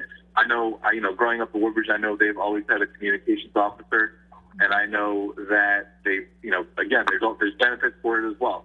So hiring someone in a full-time position, I think, would be more beneficial than hiring someone in a part-time position.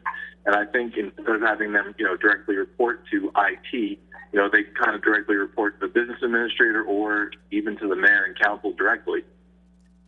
I like all of these conversations. This is great. Who is that? Councilwoman Roberts? Yes, I just wanted to add, I do think this is a great idea and very needed. I would prefer to go the way Mr. Frankel advised, as a part-time, to see how it goes and see what the best fit is. And I also would caution on one of the lines in the draft of the responsibilities that the communications director does not represent, because I do not want the voice of the mayor and council to be diminished in any way. So that's something I would be very careful of during the 6-month period while we get our sea legs in on the new position and responsibilities. I like that comment. Great idea. Great idea. One of the things that I like about, and listen, I will tell you right now, there's nothing more than wanting to put some full-time people here, especially just to assist with Tom Bracken in whatever the role is. I'm going to be very blunt in saying this. With the COVID-19 crisis, we're not quite certain from a fiscal perspective how much of an impact it's going to have on our budget. What I like about the part-time component here is that does not carry benefits. Which would be an additional cost if we were to move into a full-time. In the event it doesn't work, we can get rid of it quickly. And also because it's something that's created through the, as a result of this COVID pandemic, being able to lean on those federal dollars that are coming out of the $2 trillion CARES Act or through FEMA. So listen. Oh, Councilwoman Marr, yes, please. So also, Councilwoman Marr, you're breaking up a little bit, so I just want to make sure everybody's on mute. Usually that happens if somebody's not on mute, and make sure you're talking a little, maybe closer into the phone so we can hear you. okay, how about now? Better? Much better, perfect. Okay. So first I want to commend you. I think our communication, the town's communication, mostly from you and the borough Facebook page and the website over the past few months have been 110% better than we had as well as a few months ago. Thank you. I do see for this position, I think, I don't know how many, college graduates are looking for part-time work. I think it is better as a full-time position. I am willing to try it as the recommended, that Mr. Frankel recommended. I do think that it would be a great extension or start to creating our tech department, since we only have one man right now. I love that idea. I think we're behind the 8 ball with our tech department. We have to keep up with other towns. And I also see this as, once this pandemic is over, is causing attention to the good that we're doing, like a PR specialist would do, PR manager. So, drawing attention to the initiatives that we're doing that other towns get notice for in the newspapers, but because we're not reaching out to them, we're not getting that notice. And with everything happening in the future with Riverton, I definitely see a need for some. I agree everything that you're saying. Somebody's definitely not on mute because we're getting a lot of feedback. Thank you. I could not agree with you more, Councilwoman Mar. Can I ask a question? This would be of Denise. Denise, can you hear me? Yes, go ahead. Okay, I sort of remember in the budget that we did have one person for IT, did we not? Do you remember? We just had Tom. Let me double check. Okay, I thought that That we had was our added- one person. No, I thought we had money in there to add something. Hold on, give me 1 minute. I have my budget paperwork right here. I'm sorry. No, don't be sorry. It's right here in the corner of my desk. I'm sitting here. I do want to say, as we do discuss this, and Denise, you look for that, I have to say thank you, both to Jessica and to Nicole in our clerk's office, because Councilwoman Mar, the Facebook, in addition to Tom Bracken, the Facebook, the Twitter, the Saraville.com, the mayor's messages, they don't happen without these ladies and without Tom. And I have taxed them so much on top of their regular jobs in order to help me get those messages out so that people are aware of what great things we're doing as a council and what information they need to have. But I can tell you, it's a lot of work. So any assistance would greatly be appreciated. And yeah, I want us to showcase what we do in this town more and more. And I look at other pages and where other towns are in reference to getting that out. Our town deserves to shine. And I think we need to work on doing that a little bit better and a little bit different, in a different manner. So Pretty much, we're all in agreement here. we're all in agreement. Can we move, are we okay with authorizing Yes. Dan Frankel to move forward with this? We'll start with Yes. part-time and then expand as We'll look needed. at We it. could have discussions for Later. Yes. Dan, congratulations, you have another job to do. Get to work, please. Okay? And Thank you, Mayor. I definitely think we take Councilwoman Roberts' recommendation in reference to that one line, because I agree, I want to make sure that our messages from the mayor and council are still our messages, and they can represent what it is we state, but we don't want them crafting that Yeah, message. we don't want them to make it up their own. Exactly. So wonderful, you have a new job. Moving on to planning and zoning while Ms. Biancamano is looking at that information. You're still- Thank you, Mayor. Authorization for the business administrator to sign certain documents and take certain actions in furtherance of remediation activities within or relating to the redevelopment of the Saraville waterfront redevelopment area. Any issues? No, any I question? I do have a question. Go ahead, Councilwoman Roberts. Yes, thank you. This is Councilwoman Roberts. I was just wondering if we could get a clarification of what those certain documents were and for what phases that might be. If I may, Dan, I can cover this. This is predominantly about executing permits, necessary permits, Donna. It's not for phasing. It's not for any action other than a time period for permits to be executed. Jay, do you Okay, have then any? thank you for the clarification. Okay. Thanks. I just have not really a question.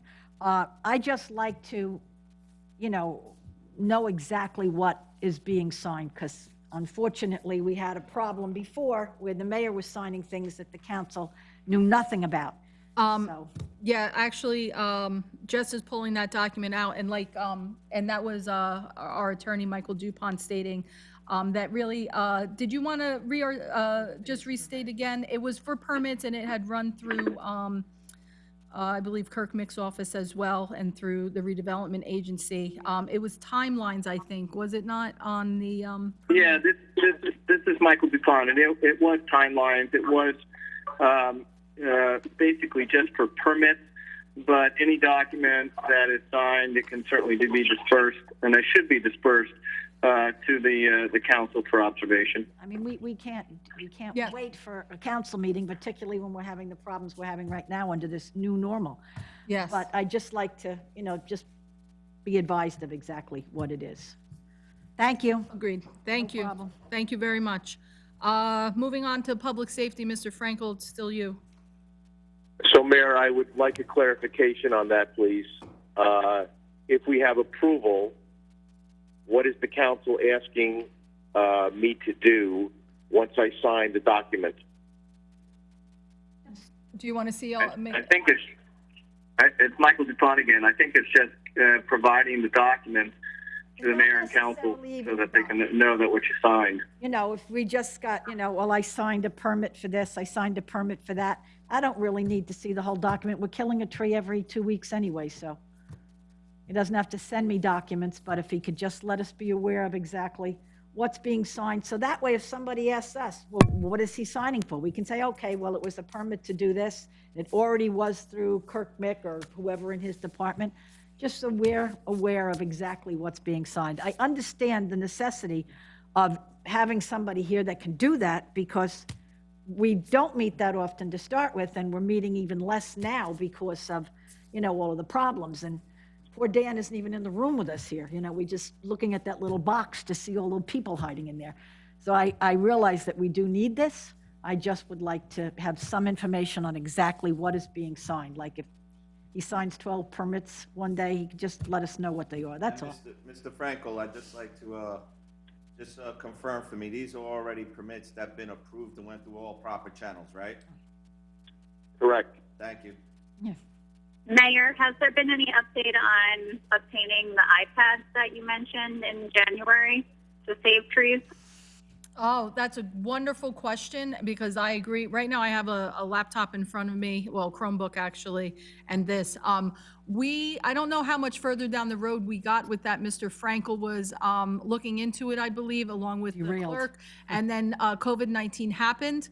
So Dan, do you have any update on that? Or even Jess, if you were able to look at it at this point? Dan, any update on trying to stop killing some trees and getting us electronic capabilities? So before the pandemic hit, Tom Bracken and I were looking at purchasing 12 of these, either computers, Chromebooks, whatever it was. There's a possibility that we're using them also. We're still looking at the order also to give it to our employees right now who do not have these so they can work from home. There is also a possibility that if this purchase goes through, we'd be able to take the purchase of these, let's say, Chromebooks, and we could even put reimbursement for FEMA because of what we needed to do because of the pandemic, and in the future, use them for the council people as part of the agenda meeting. So we're looking at a lot of different avenues right now. It's taken a little back seat because of what's happened, but I will speak to Tom Bracken again tomorrow and see where we are as far as purchasing. Thank you for that update. And yes, I know that we want them right now. It was very difficult as most of our employees went remote. And I have to give a little hat tip to the Board of Education, which I should have probably done at the beginning of this, because while we only have one IT guy here, the Board of Education with Dr. Labby and with Eric Lock-Malloy and their technology department have been working to assist us wherever we can. So on top of them doing their meal distributions for our students and providing residents with materials and supplies that they needed, they've also worked with us now really for the last several months at trying to take our government and what they do over there and work together to provide more for the residents. Shared services, and we could not have gotten our employees up and online the way we have without the assistance of them. So I want to thank them for that. Moving on. Yes, I think we haven't addressed them yet tonight, other than just now the amount of volunteers. If you're not a parent in town, you maybe don't know everything that they're doing, but I definitely think they're going above and beyond and doing so many great things for our children in town. So thank you so much to your administration and the superintendent's office at the Board of Ed. Truly, Thank you to all the teachers. yeah, truly remarkable. My teaching world and my council world sometimes collide, and I have to say, as a teacher now at home, You're actually doing more work than you did when you were in school. and then absolutely. So I do have to say the Board of Education and again, Dr. Labby and his team and the Saraville Be Strong team has really just, they've done so much for our town. Thank you. Public safety, Dan? Authorization to renew a shared services agreement with the Township of Woodbridge for the opioid overdose recovery program services. Any objection? Okay, next. Authorization to renew the contract for basic life support service and emergency medical transport services to Hackensack Meridian Health JFK Emergency Medical Services for an additional 2 years. I understand that there's been a little bit of a question on the 2 years, so I'd like a discussion about this, please. Who wants to start? I'd like to. Can I start? I know Mary will speak. Borough President Novak, I think you had mentioned this earlier, that there were supposed to be reviews, there were supposed to be comments and feedback, a cost review, things like that for Hackensack Meridian, because it was a 6-month trial. And I know I haven't seen or received anything, and I was wondering if there was any information that we have to base a 2-year contract.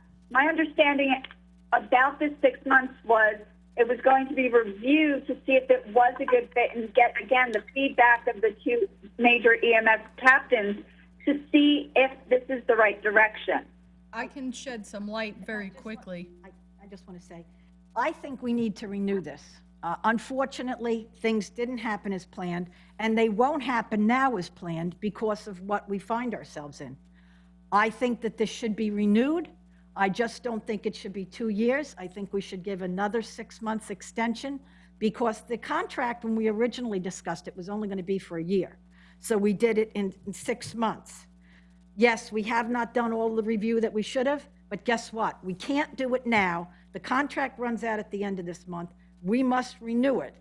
But I feel that since we haven't done our due diligence on everything that we promised we were going to do, it should only be 6 months. But that's my personal opinion. But I really feel that we have to renew it. We have no choice. I would tend to agree with you, Borough President Novak. Thank you. Go ahead. May I speak? Of course. Mr. McGill, Councilman McGill? I didn't know who that was. Thank you. Yes. Both Councilwoman Roberts and Novak make very good points. I'm not in favor of a 2-year plan, especially with the shortage of information that we have. But as I talked to a few people in the course of the last 24 hours, I'm all for compromise. I think 6 months is too short, and I'd like to throw it out there to the council members for 1 year. Also, this is nothing against the volunteer services in Sayreville.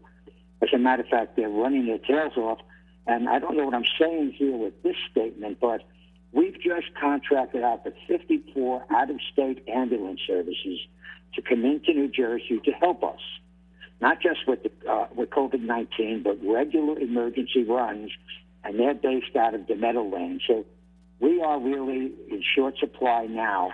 This is not going to end in 6 months. This is going to be something going on and on. Someone brought up the fact that they had a relative or a friend who had COVID, and they didn't get their information back for over 2 weeks. And by that time, they're starting to recover. Thank God they're recovering. But I also have a son who has it.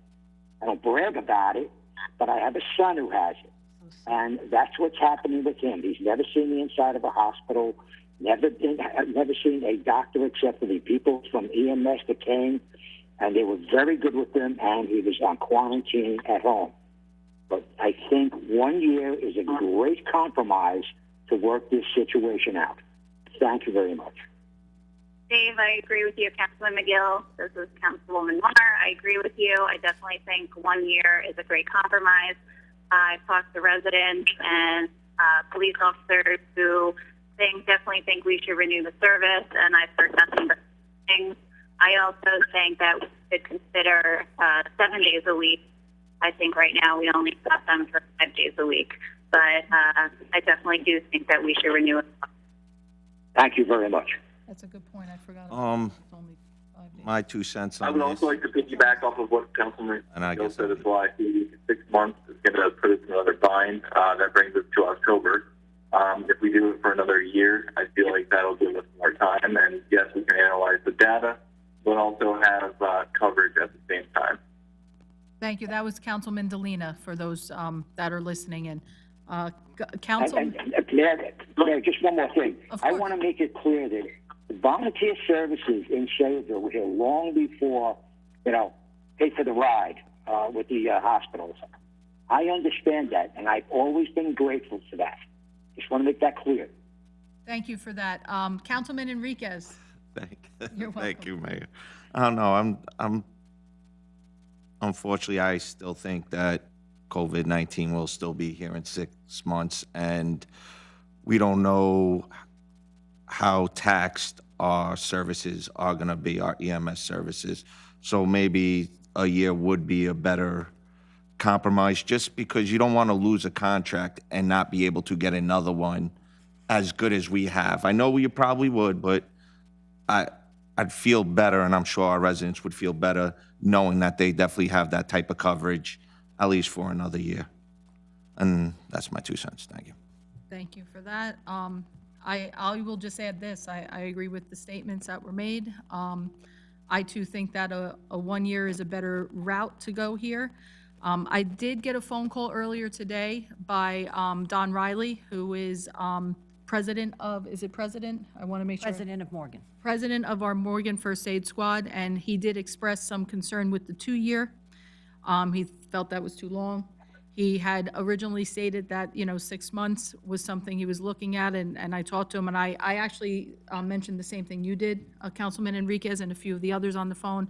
I do believe that we are still going to be in this crisis moving into October. To what level, I don't know. Hopefully, it will be on the downward slope. And I said that I think a 1 year would be a smarter decision, and Mr. Riley did agree to that compromise. He did say on the record that he was okay with the 1 year. I don't like putting words in people's mouth, but we did speak after that as well, and we reviewed that conversation. So it's at the will of the council at this point as far as what they want to do. This was up for discussion. We would be looking to move this onto the agenda for next meeting. So if the council is in agreement to move for the 1 year, we can put that on the agenda for the next meeting. Is that what we would need approval for, Dan and Jessica, to move this and have it on the agenda for next meeting?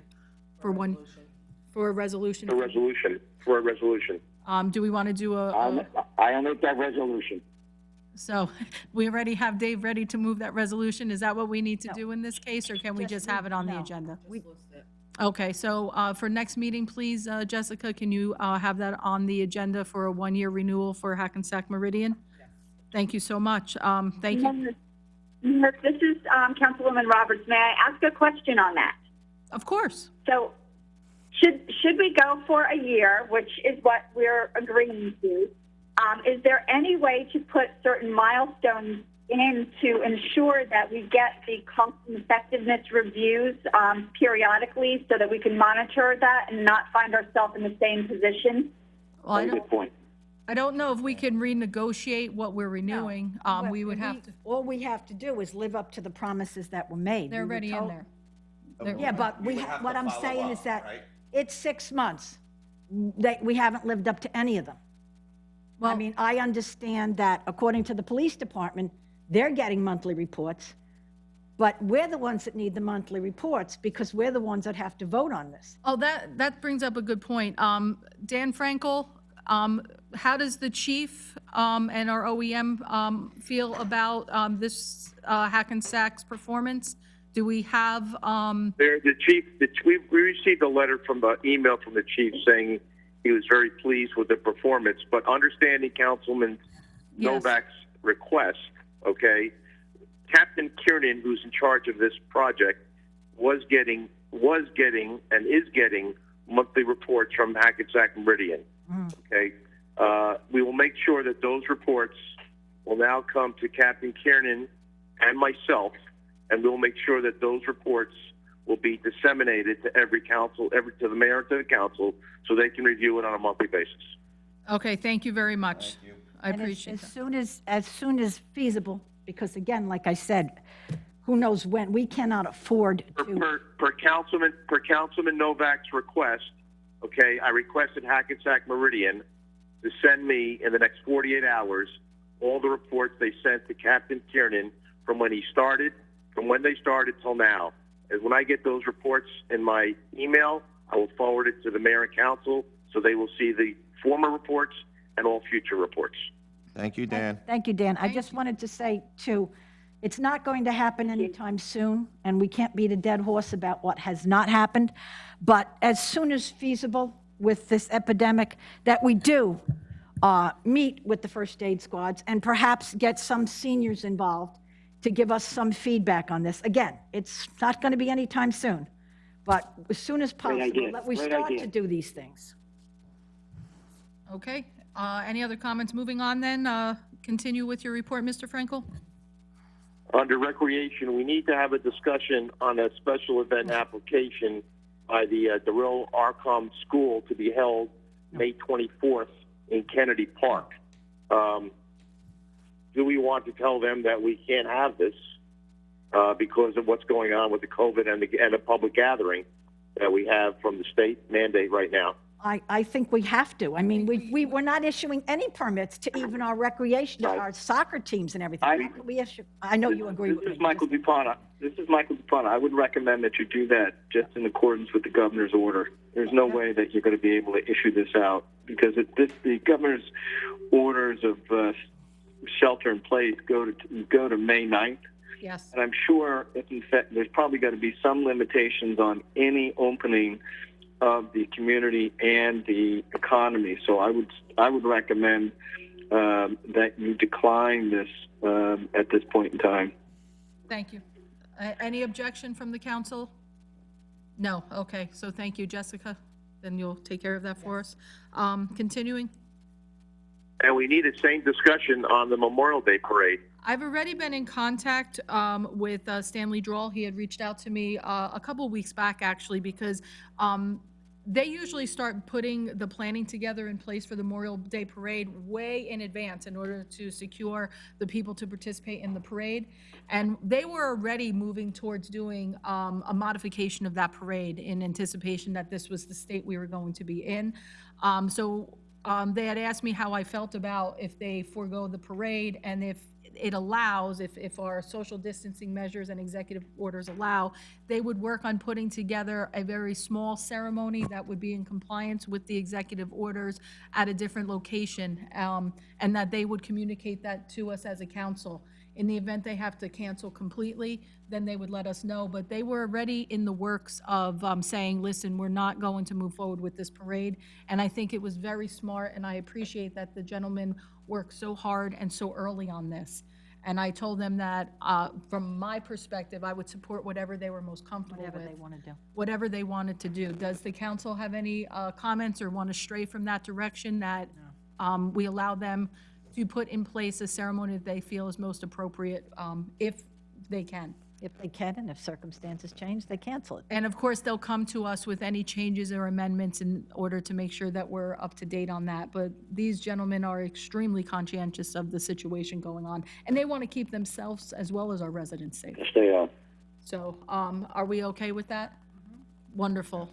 Okay, moving on. Absolutely. You'll let them know, Vic, or- I'll either give Stanley a call. I think that works the best. I'll call him tomorrow and tell him we support whatever it is they feel is most appropriate. Is Stanley one of the people in the Veterans Alliance? I don't even remember. Yes. Okay. Yes, he is. We'll reach out to Rich Kosmuski, we'll reach out to Ken Kill. It was the VFW that it was. Yeah, it's the VFW Yeah, this they year. handle, Yep. this year, they alternate. So, and I want to thank couldn't remember Stanley for whether we calling me. appointed Stanley. It's been a while. Okay, water and sewer now, Ms. Frankel. We need authorization to amend the Red Oak Water Supply Agreement. It was an amendment that was reviewed by our borough engineer and reviewed by our attorney. Everything seems to be in order, so I'd like to make sure that everybody's okay with that. Any objection? No problem. While we're on the subject of Red Oak, we're coming up on the end of their pilot agreement, and it cannot be renewed again. Was renewed previously as much as it can be. I would like to, I understand that there's some discrepancies as to exactly what we can and we can't do now. I was wondering if Mike, you knew something about this, or you could get in touch with maybe Mike Baker knows something about this? Because we'd be. You know what I'll do, Mary? I'll talk to Mike Baker, but also, you know, who is a wealth of information is Joe Cups. So I'll follow up with that. Joe Cupson, I understand that the attorney for the zoning board, you know, had some vital information on this, and I'm going to be honest with you, this is not my bailiwick, but, you know, maybe if you touch base with him too, he might have something. Okay. Okay, thank you, Mike. All right. Thanks. Okay, CFO's report at this, Ms. Biancamano. Okay, two things. First of all, I researched the budget, and the only salary in the IT is Tom Bracken. Okay. Just give me some guidance of how much. Do you want 15,000 added for this part-time temporary person? 20,000? What do you feel is a safe number, and I will make it happen? What did we say, Dan? You had a not to exceed something of 2,000. 2,000 a month, and for 6 months? 2,000 a month. For 6. So I would say we would need in the range of, say, if we're 15? lucky, we get 7 months. So I say 15,000 is max. Okay. Okay, got it. And if it works Great, out thank you. good, then And I will have a temporary budget resolution on the next meeting.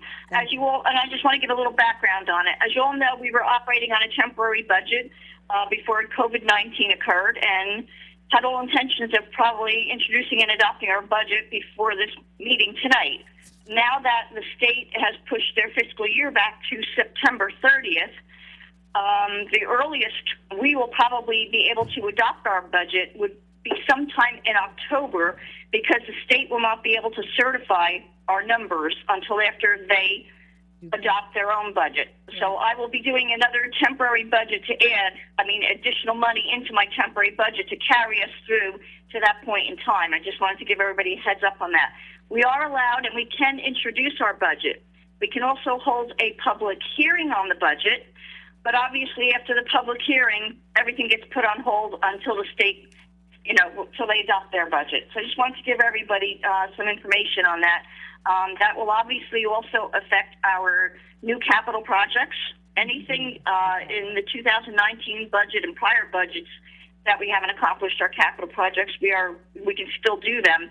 But the ones that we are putting into 20, obviously are not going to come to any fruition. I unfortunately don't see it happening this year. But I wanted to just give you guys that information. Denise, thank you. Dan, do you think you could just, that is such an important piece of information. There was an awful lot of stuff in the capital budget. It ain't going to happen this year because we can't even start the bonding process until we're talking October. And then we only have, 3 meetings after that? First, we have to adopt the budget, and then we're going to have to plan. So there will not be this year any bonding. I just don't see, and I at the very latest. I don't foresee it happening, but if there are things, we could always, possibly introduce a bond ordinance in November, the first meeting in November, adopt it the second meeting in November, and then wait the 20-day estoppel period to sometime in December and award, where if we needed something. But my suggestion is to kind of hold off, obviously because of possible cash flow concerns on my part. So we're actually kind of limiting spending, so to speak. We are okay and everything now, but, you never know what's going to happen. Thank you for that, Denise. I know I had asked Dan to speak with you and also in the tax collector's office to kind of do some projections for us based on our previous year's tax collections by month. I know we've been excellent here with, over 97% tax collection over the years. But I'm curious to see if we're already starting to see impact between our water rates over the last month or so as this pandemic has hit and executive orders went into place regarding that, and where we are with our tax collection by month. So that way you have a better idea of the potential impact that we might already be feeling as a municipality in reference to this. I'll speak with Jody and with Sean, and I'll get some information. Now, I did speak with Sean to ask him and I apologize for carrying on with this, but I want you guys to all hear this. With our collections and everything, generally we get about 1/2 of our levy, the quarterly amounts that are due, via mortgage companies. Right. Okay, so I still foresee that coming in. I foresee that coming in the end of April, the beginning of May. That is a substantial amount of money, so I think, I think through this, I think we will be okay, but I will definitely monitor it closely with Sean. Thank you. I also have been sending you, I know you probably get tired of seeing my emails, because I get so much information from the federal, state, and county in reference to different things happening with the CARES Act. I have been forwarding, at least to Dan and to you most of the time, information on the HUD monies that are coming in, to be disseminated out to the proper areas. From what I'm hearing, and one of our biggest concerns as our mayor's meetings happen once a week, the CARES Act, the $2 trillion that most of us are hearing about in the news, that money is being basically pushed and funneled into the state. From the state, they can drop that into county budgets, where we're concerned about, and I say we as a collection of mayors within the state, what the pipeline is going to be in order to get those monies from the county level into the local municipalities. And outside of the HUD monies that we're hearing so much about, we are concerned about how we are going to realize those federal stimulus packages here locally. And I know I've been very, very worried about the health and wellness of our residents as we move through those physical effects. But I am starting now to zero in my attention on the fiscal impact that this virus is going to have at us. So I'll continue to forward that over to you, Denise. So I apologize if you wake up at like No, 6, 7 no, Mayor, please forward them to me and everything, because then I intend to forward them over to Danielle, because she works with FEMA, and I also forwarded to our grant writer, who has been very helpful on all of this. That's wonderful. I'm so glad to hear that. I think very smart thing we were able to do was to bring that grant writer in at this point. There are a lot of bills that are coming up through the federal that I get a little bit of insight on sometimes beforehand. I'll continue to forward that over to the council as those become more readily available, because some of them are positive and some might be a little less than positive, and we may have to collectively decide how we want to voice our opinion here from a local perspective. So thank you very much for that update, Denise. Anything else?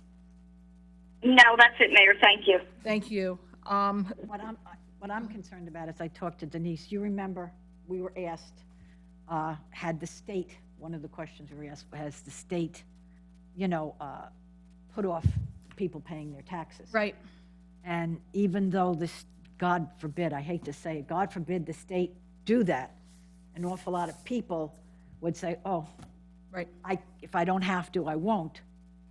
But we as a municipality still must pay the Board of Education their part and the county their part, even though we would not be receiving it. Well, that's why I want people to pay attention to the different bills coming out. What was it? Bill number 3902. Is that the right one, Dan? 3902? 3902 addressed. Yep, yes, it is. Yeah, That's the bill. That's the bill. That's the one. It haunts me at night, that bill, because in that bill, what it's saying is that municipalities would be able to defer payment to county and boards of education. That would be extremely helpful. It could be and it might not be. The School Board Association came gonna out suffer very that. vehemently about this bill, as did, teachers' unions and everything else, because obviously they're looking at how their funding is going to, how are they going to be able to operate. So there is quite a domino effect here. There is no current executive order of any type stating that municipalities are allowed to forego or to delay tax payments here. We are waiting to see if that's going to change, and right now I don't believe that it is. But again, we get updates literally as I'm sitting here. I probably got about 15 emails about executive orders that are either coming into play or are potentially coming into play.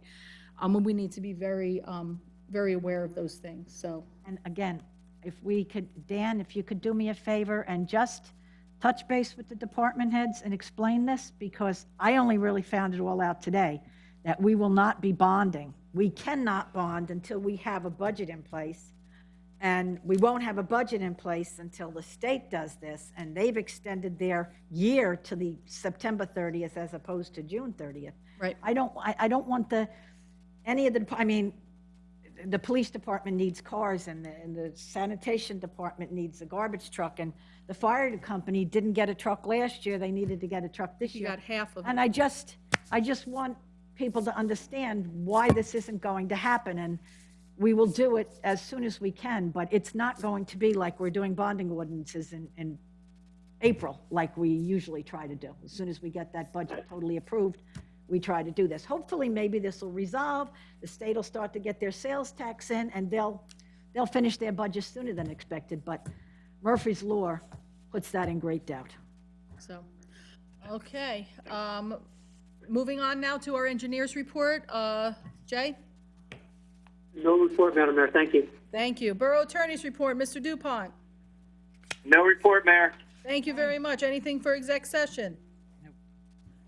No report, no, Mayor. Okay, wonderful. Public portion at this time. If there's anybody left with us that would like to hit star 9 at this point in order to make comment on anything and all matters, any and all matters, now is your time to speak. I'm looking to see if we have anybody in here at this point. Mayor, while I just wanted to find everyone about the census. I feel like it's been lost in the pandemic. So Thank you. everyone to fill this. Thank you, Councilwoman Marr. I appreciate that statement. Yes, please, please, please. Now is the time while you are home, on top of trying to make sure that your kids complete homework that you have never seen or have no idea how to complete because it's brand new to you, especially math or just anything relating to Google Classroom. Take a breath and complete your census. It literally takes, you can do it online, it only takes a couple of minutes, and it's that time. So our census initiative is very, very important. Please do that. Thanks, Councilwoman Marr, for reminding me of that. Anything? Nobody from the public portion? I don't see a hand raised. All right, with that, I will ask for a motion to close. Move the public portion be closed. Is there a second? Second. Second. All right, we'll do a quick roll call, please. Councilpersons Novak, Yes. Delina, Yes. Enriquez. Yes. Mar, Yes. McGill. Yes, and I'm very proud of all of you for the way you've handled this. I'm very proud of you, Dave. Thank you. Get better, Dave, so you can be here with us. Roberts. Yes. Thank you very much. A motion to adjourn. Motion to adjourn. Second. All right. Second. We'll do a roll call, please. Councilpersons Novak, Yes. Delina, Yes. Enriquez, Yes. Mar, Yes. McGill, Yes. Roberts. Yes. Thank you all for your patience. Everybody, we have just successfully now adjourned our first teleconference meeting. Please, everyone, be safe and stay healthy. Thank you. Thank you, Good night, everyone. everyone. Good night, everyone. Bye. Good Night. night. Stay safe. Jessica, can I make an appointment with you to come in and do this? Okay. Oh, I have to. Is there any changes? No. Did Terry have your stuff from last year? Yes. Oh, Matter of can fact, I? I don't even know how to get on. Terry's even had my password. I don't even know.